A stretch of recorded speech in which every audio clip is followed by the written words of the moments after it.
பெண்ணே, ஒரு கணவனுக்கு மனைவி என்றால்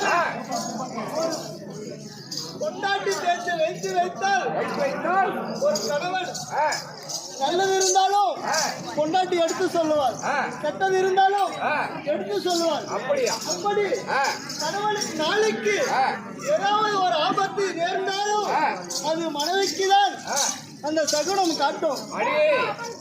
அப்படி மனைவி பேச்சை கேட்பவன் அல்ல. 56 ராஜா